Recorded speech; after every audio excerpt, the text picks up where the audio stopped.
Today we're going to be talking about how and when you should be getting your head out of the center line. That's that spot where people throw straight punch and your head is directly in line. You're going to take the shot. When and how should you be moving your head off that center line?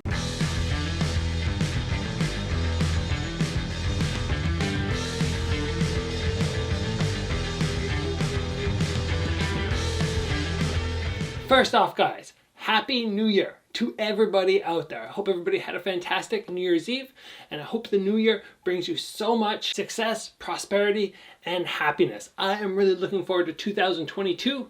For me, 2021 in terms of competition was a complete write-off. 0 fights, 0 fight prospects as I was negotiating contracts, but now that I've signed with Karate Combat, I am ready to go and I'm ready to make this new year something special. And I hope everybody out there is planning on doing the same. And of course, I'm going to be focusing on this YouTube channel, helping it grow. If you guys want to be a part of that, just simply give the video a like. It means so much to me. Now, I want to break down getting your head off the center line into a couple different categories, because if you think of it in just one category, I believe you're doing it wrong. So first, let's focus on getting that head off the center line defensively. That's when somebody is attacking us. And the way I like to do it is I like to get my head off the center line and throw my own punch at the same time, because then instead of just essentially slipping, you're actually slipping and throwing your own shot, which means it'll be harder for them to follow up with their own. So what are we looking for when we move our head off the center line in a defensive fashion? Well, first of all, we are waiting for a straight punch to come right towards our head. As soon as we see that straight punch come, we want to drop our weight. Now, if they throw a jab, if you throw a jab at me, and let's say you're an orthodox fighter, you throw a left hand at me right now, I want to get my head off the center line so my head is on the outside of your arm.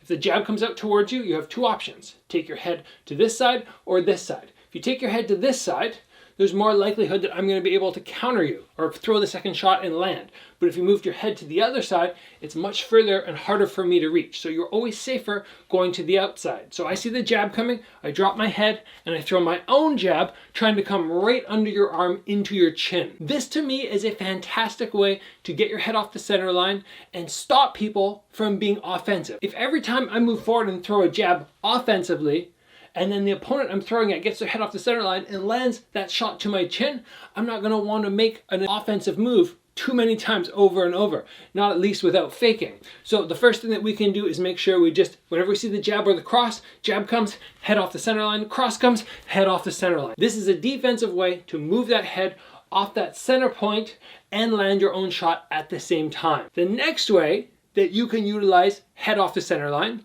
is when you are attacking. Now this is a little bit more of a preemptive measure. You step forward, you throw your cross. You don't know what the guy's going to do, but instead of keeping my head right here where it's easy for the guy to counter me, I step forward, I do the same punch, but my head just moves off to the side. And like we said before, we have two ways that we could go, but obviously this feels super awkward. So we drop our head in the opposite direction of the arm we're throwing. Right hand goes out, head drops to the left. Now let's go through a massive point here where most people make a mistake. If I can teach you anything today, it is this one point. When people try to get their head off the center line and essentially slip, a lot of times I see people do this. If you see it from square on, it looks like this. And you might go, okay, that looks great. But if you see it from the side, I'm just doing this. I'm simply dropping sideways, and I don't want to just drop sideways because I don't have much range or power with my punch. Plus, because I haven't moved forward a little bit, I'm going to be at that ideal range. If the guy misses the first shot, he can reach in and bang hard on the second one. So when I get my head off the center line, it's not sideways only, and it's not forwards, it's in between the two of those on a 45-degree angle. I keep my weight 50-50, and I just drop right down the middle. So if you guys see me and I throw it towards you, my head should move a little bit closer to you. Now the other thing, which is super important, is what is the opposite hand doing? If I let this hand drop, as I drop my head off the center line, now I've moved my head into a potential round kick or some other super dangerous shot, and I don't want to take that. So as I drop my head off that center line and throw my own punch, I make sure that I'm getting the opposite hand super tight just to protect myself. And before we move on to our third and final point today, guys,